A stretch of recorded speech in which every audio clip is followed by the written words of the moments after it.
Good morning, students.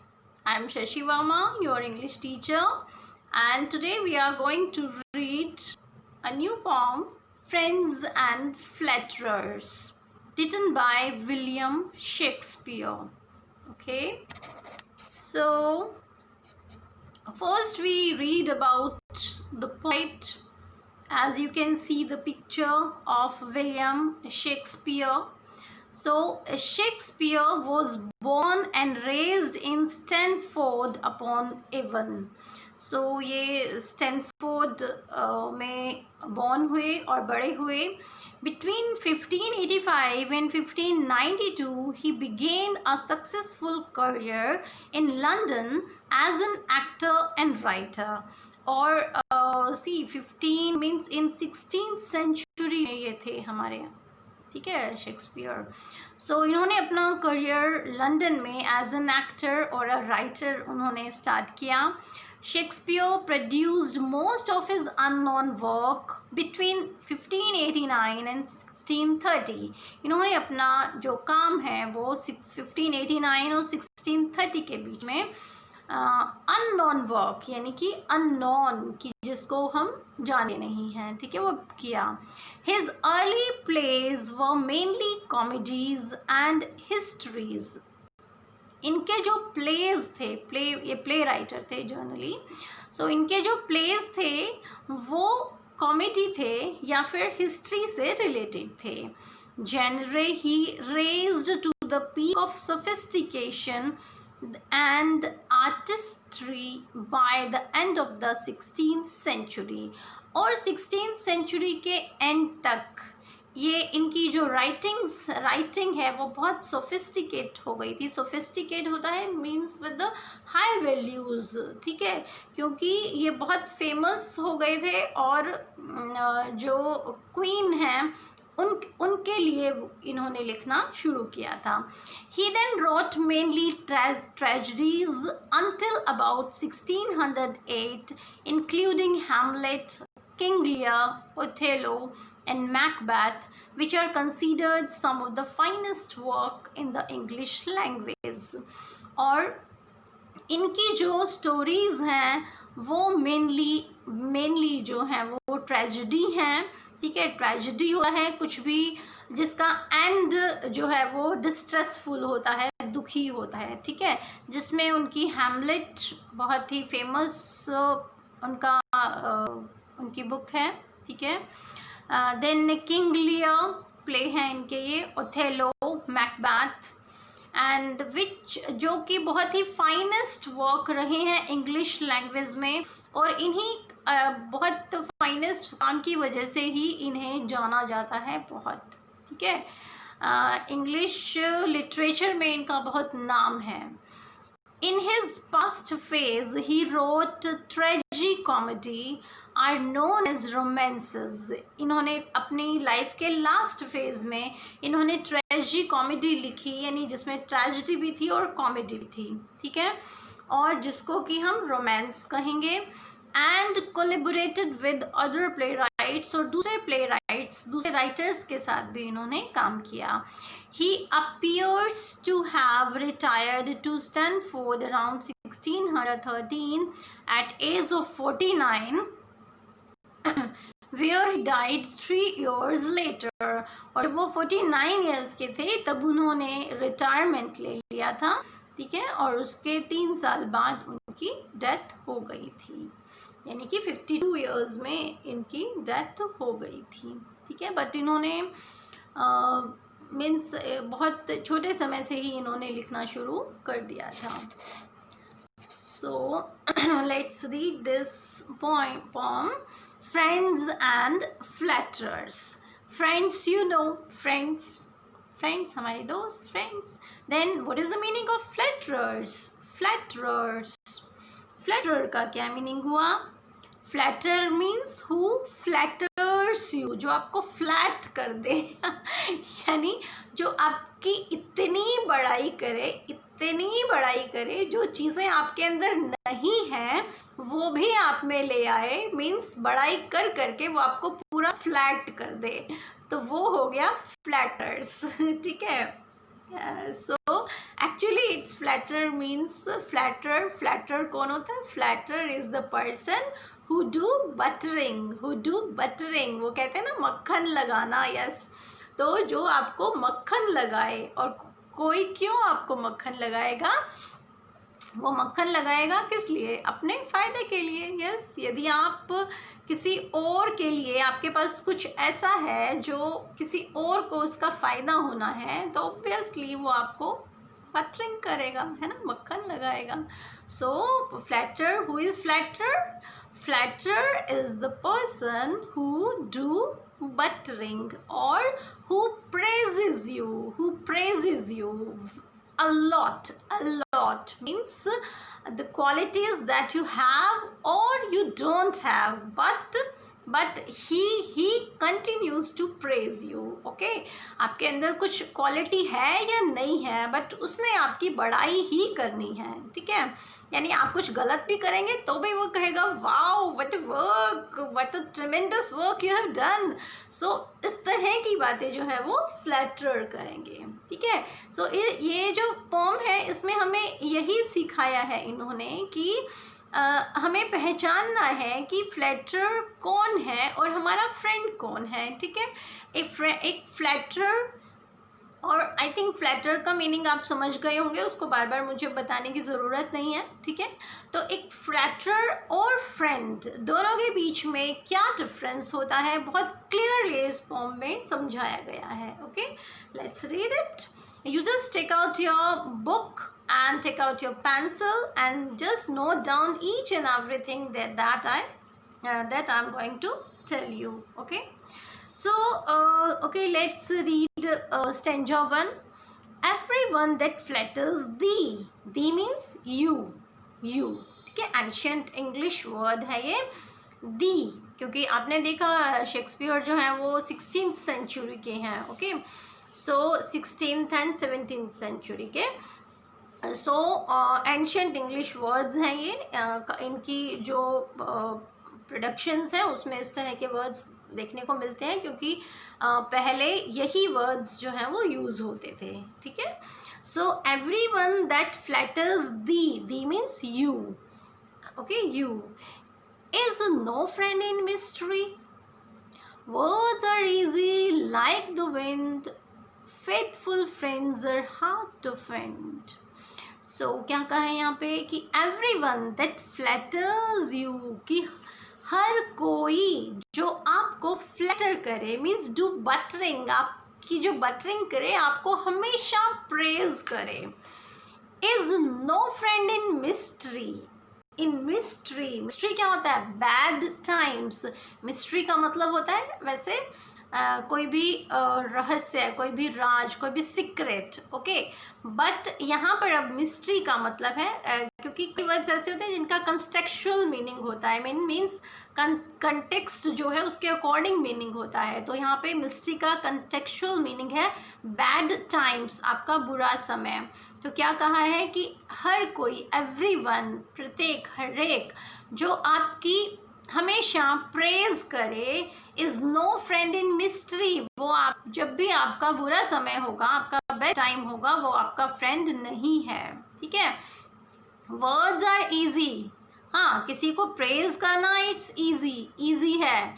Like the wind, जैसे कि wind, हवा चलती है. ठीक है, हवा की तरह आप किसी को भी प्रेज कर सकते हो. ठीक है, वो बहुत इजी है किसी के लिए कुछ भी बोल देना. Faithful friends are hard to find, but hard क्या है? हार्ड मीन्स डिफिकल्ट, मुश्किल. फेथफुल मीन्स जिसके ऊपर आप विश्वास कर सकें, upon who you can trust. Okay, so the trustworthy friend, faithful friend मिलना बहुत मुश्किल है. ठीक है, बहुत मुश्किल है. सो ये यहाँ पर कहा गया है. Let's talk about its rhyming scheme. Okay, so thee mystery, ई की साउंड यहाँ पर है. ठीक है, ई की साउंड से ये एंड है. सो ए और यहाँ पे एक्चुअली फाइंड एंड ये जो विंड है आपका, इसको वाइंड भी हम कहते हैं. सो ये भी हो सकता था कि मीन्स उस टाइम में इसको वाइंड बोलते हो, इसीलिए इन्होंने यहाँ पे पर थोड़ा पोइट्री में इतना चलता है, ठीक है। क्योंकि कई बार हम आप इसमें भी देखेंगे कि किसी सेंटेंस की हम पोजीशन चेंज कर देते हैं जस्ट टू राइम, बट वहाँ पर भी उसका मीनिंग जो है वो सेम निकाला जाता है, उसको हम किसी और वे में नहीं लेते, ठीक है। तो यहाँ पे इंड आप साउंड को देख सकते हैं, that is same. So it's rhyming scheme is A, ठीक है।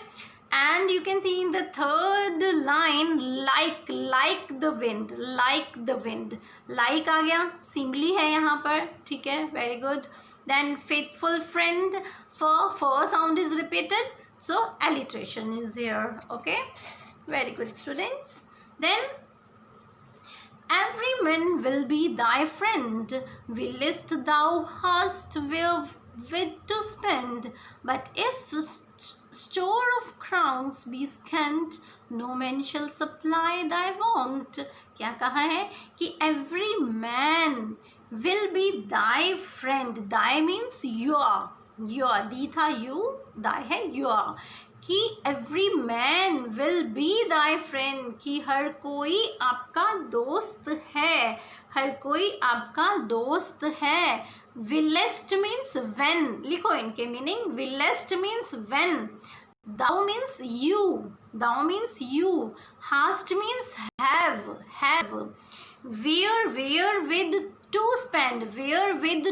spend, क्या spend करें हम, money, where with to spend money, यानी कि क्या कहा इसमें कि when you have money to spend, कि जब आपके पास खर्च करने के लिए पैसा है, बहुत सारा पैसा है, ठीक है, तब हर कोई आपका दोस्त है, हर कोई आपका फ्रेंड है, ठीक है। But if store of crowns be scant, अब यहाँ पे स्टोर ऑफ क्राउन्स का मीनिंग क्या है, स्टोर ऑफ क्राउन्स का मीनिंग है मनी, क्राउन होता है, क्राउन वैसे होता है हम जो सिर के ऊपर जो ताज पहनते हैं उसको क्राउन कहते हैं, है ना। और ताज कौन पहनता है, जिसके पास पैसा होता है, ठीक है। Likely we can say queen ताज पहनती है, ठीक है, या प्रिंसेस, तो वो कौन होती हैं, जिनके पास पैसा होता है। तो स्टोर ऑफ क्राउन्स का मीनिंग है कि योर स्टोर ऑफ मनी, कि आपकी जो मनी की स्टोरेज है या आपके पास जो पैसा है, be scant means not enough और शॉर्टेज,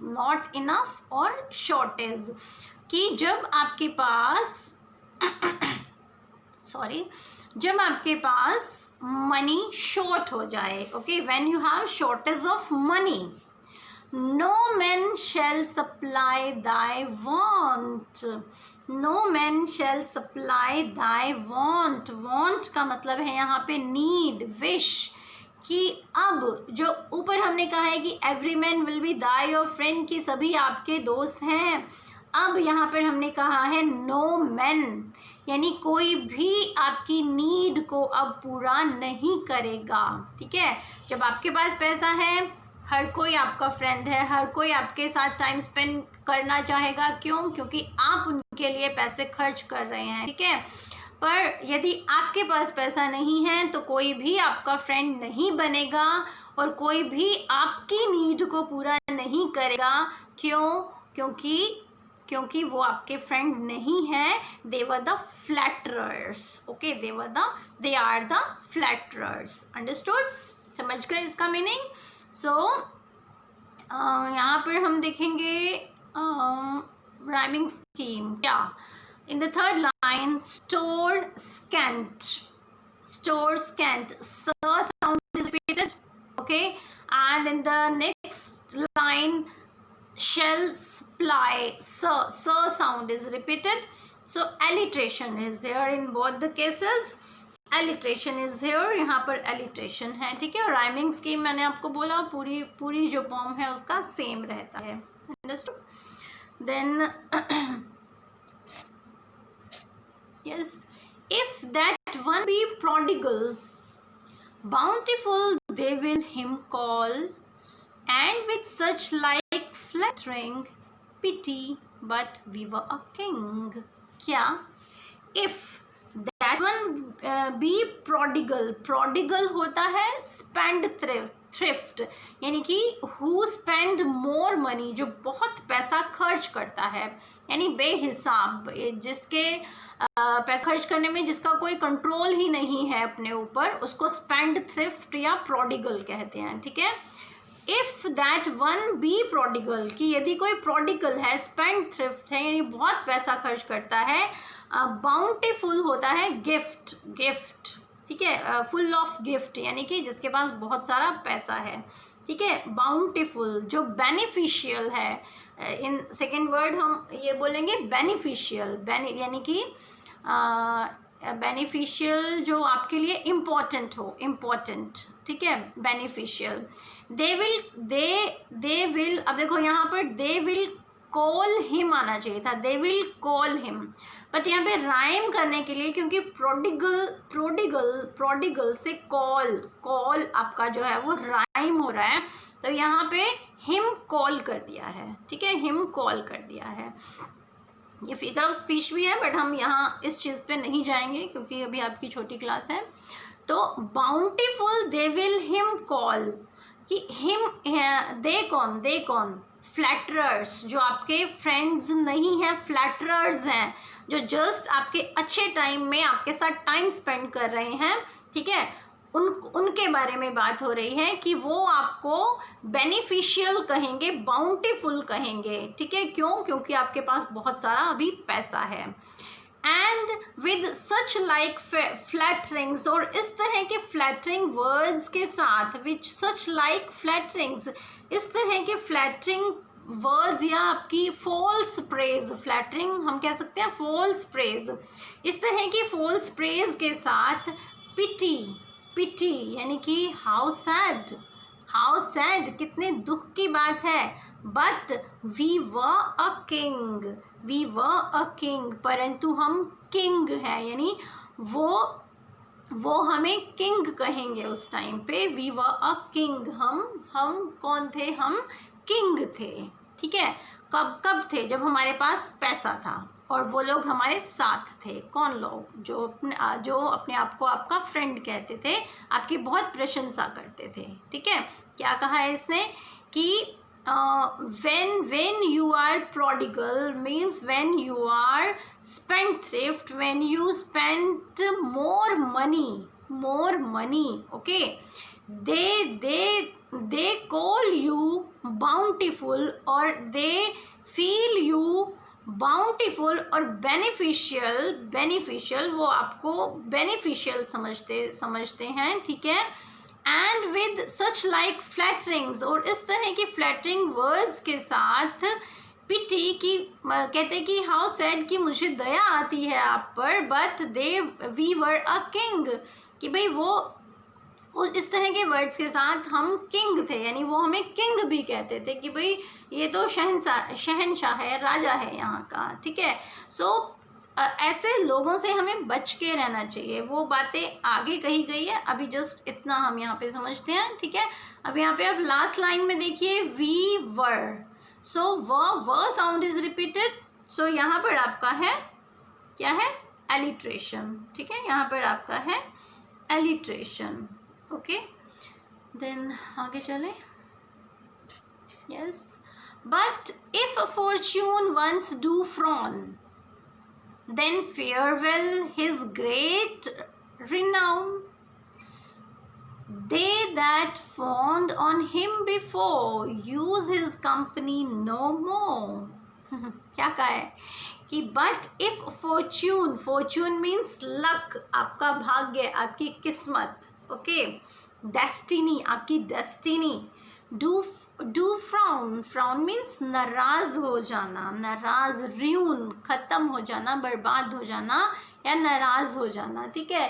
कि जब आपका फॉर्च्यून, आपकी डेस्टिनी, आपकी लक खराब हो या आपसे नाराज हो जाए या आपकी लक अच्छी ना हो, किस्मत अच्छी ना हो, देन फेयरवेल मीन्स अलविदा, bye bye, his great renown means popularity, popularity, कि अब जो उसकी पॉपुलैरिटी है, कैसी पॉपुलैरिटी, ग्रेट पॉपुलैरिटी, जो किंग कहा जाता था उसे, वो जो ग्रेट पॉपुलैरिटी है अब वो फिनिश, खत्म, अलविदा हो गई है, फेयरवेल उसको कह दिया गया है, ठीक है। They that fawned on him before, fawned होता है फ्लैटरी, फ्लैटरी, ठीक है, कि जो पहले उसको फ्लैटर करते थे, यानी जो बटरिंग करते थे, उसको हमेशा प्रेज करते थे, use him company no more, अब उसकी कंपनी को, company means to be with, to be with किसी के साथ होना, अब वो आपकी कंपनी को यूज नहीं करेंगे, अब वो आपके साथ नहीं होंगे। क्यों नहीं होंगे? क्योंकि आपके पास अब कुछ भी नहीं है, आप खाली हैं, ठीक है। सो कितना ब्यूटीफुली इस चीज़ को समझाया गया है दैट कि हमें समझना है कि who is our true friend and who is flattering us, कौन हमें फ्लैटर कर रहा है और कौन हमारा फ्रेंड है, ठीक है। So I hope you understand this. Now come to the next. Yes, in stanza 5, he that is thy friend indeed, he will help thee in thy need. If thou sorrow, he will weep.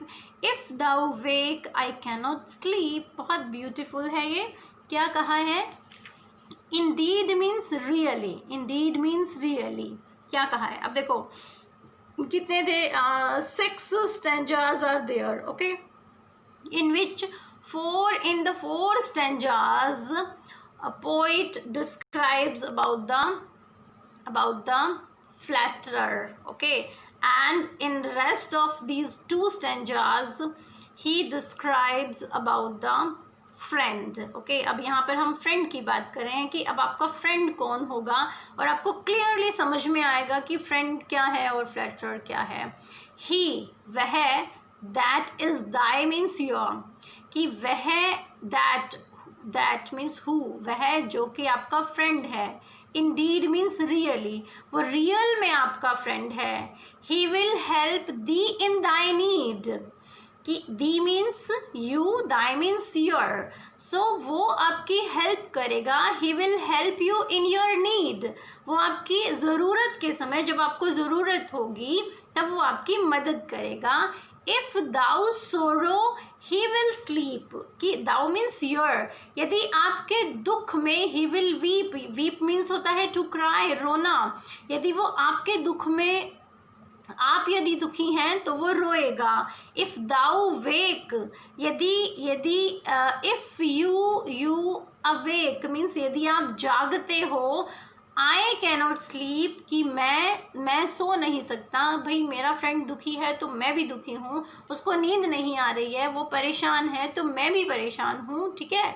तो means आपके दुख को वो feel कर रहा है और आपका साथ दे रहा है, सो वो आपका ट्रू फ्रेंड है, ठीक है। He is the only true friend of you, okay. So book में आप एक पिक्चर भी दी हुई है, वो भी देख सकते हो कि वो आपके बच्चा है, वो दूसरे के आंसुओं को पूछ रहा है, ठीक है। सो ठीक है, क्या कहा है कि वह कौन, वो आपका फ्रेंड है, रियल में आपका फ्रेंड है, जो ही will help you in your need, जो कि आपकी ज़रूरत के समय आपको हेल्प करेगा। एंड इफ़ यू हैव सोरो, इफ़ यू आर इन सोरो, he will weep, he will cry, आप दुखी हैं तो वो भी रोएगा। इफ़ यू वेक, यदि आप जागे हैं, एंड ही कैनॉट स्लीप, वो भी नहीं सोता है, वो भी नहीं सो सकता। सो that person is your true friend, okay. अब now we talk about its rhyming scheme. Here you can see in the first line that, thy, the sound is repeated, alliteration. In the second line, thee, thy, the sound is repeated, alliteration. Thou, 2 times, it is repeated 2 times, thy, thou, so here is also repetition. And you can say here also in the first and second line, thy is also repeated, okay. Here is also repetition, ठीक है। तो यहाँ पे repetition और alliteration दोनों यहाँ पर use हुए हैं, okay students. Now the last one. Thus of every grief in heart, he with thee doth bear apart. These are certain signs to know faithful friend from flattering foe. क्या कहा है? Thus इसीलिए.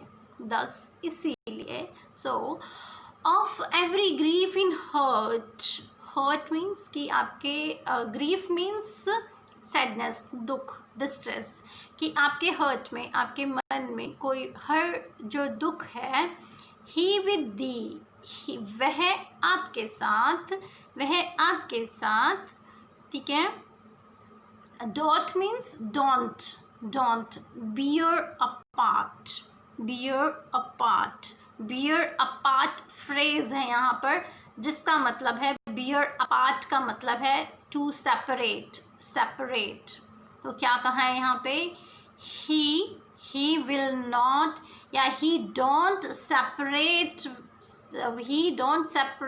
To you when you have grief in your heart. कि जब आप दुखी हो तो आपका जो दोस्त है, रियल में जो फ्रेंड है, वो कभी भी आपसे अलग नहीं होगा, आपको कभी भी अकेला नहीं छोड़ेगा. ठीक है, क्या मीनिंग है इसका? फिर से इसको देखते हैं कि इसके साथ ही के साथ डजंट आता है. वैसे ही doesn't separate to you when you have grief और when you are in grief, when you are in distress. कि जब आप दुख में हैं तो आपसे वो अलग नहीं होता है. These are certain signs to know, यानी ये कुछ साइंस हैं, सिम्बल्स हैं. ठीक है, certain means some, कुछ, ये कुछ साइंस हैं to know, जानने के लिए. क्या जानने के लिए? faithful friend from flattering foe. faithful means trustful friend, you know, from, यानी, और फ्लैटरिंग आपको पता है फोर मीन्स एनिमी. सो ये कुछ साइंस हैं जिनसे आप अपने फेथफुल फ्रेंड और एक फ्लैटरिंग फो, यानी जस्ट एक प्रेज करने वाला जो एनिमी है और जो आपको अपने फ्रेंड की तरह से दिखाता है, तो आप दोनों में डिफ्रेंशिएट कर सकते हो, दोनों में फ़र्क आप जान सकते हो. ठीक है, so it is a very beautiful poem. So in the last line, faithful friend from flattering foe, highly alliterated it is, क्योंकि f for sound is repeated 5 times. ठीक है, in each word in this line, each word starts with the for sound. ठीक है, so यहाँ पर for की repetition है. सो ये आपका हाईली एलिट्रेटेड है, मीन्स एलिट्रेशन यहाँ पर यूज हुआ है. Okay students, I hope you understand. Okay, let's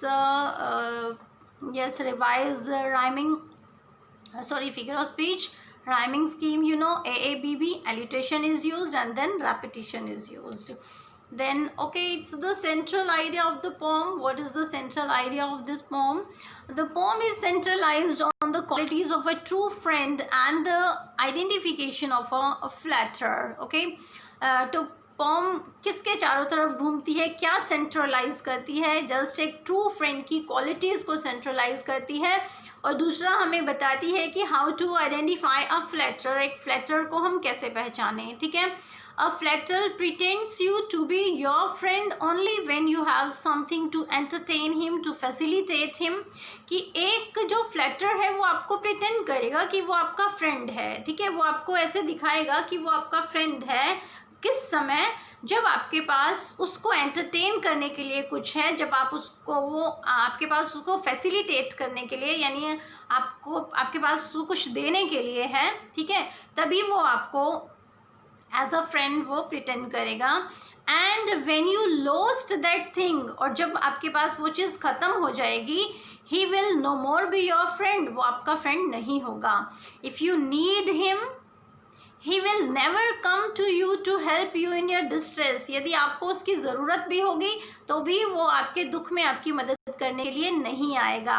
on the other hand, और दूसरी तरफ जब हम बात करते हैं ट्रू फ्रेंड की, so a true friend always stands with you in every situation in your life, and a true friend always always be with you, हमेशा आपके साथ होगा in each and every situation of your life, each and every condition of your life, हर तरह की आपकी life की conditions में वो आपके साथ होगा, और उसमें हिम्मत होगी कि आप यदि गलत हैं तो वो आपको गलत कहेगा, और आप सही हैं तो वो आपकी प्रेज करेगा, दोनों काम वो करेगा, आपको सही रास्ता दिखाएगा। ठीक है, so this is the definition of a true friend and how to identify a flatterer. Okay, so this is the poem, students. I hope you understand. Thank you. Happy learning.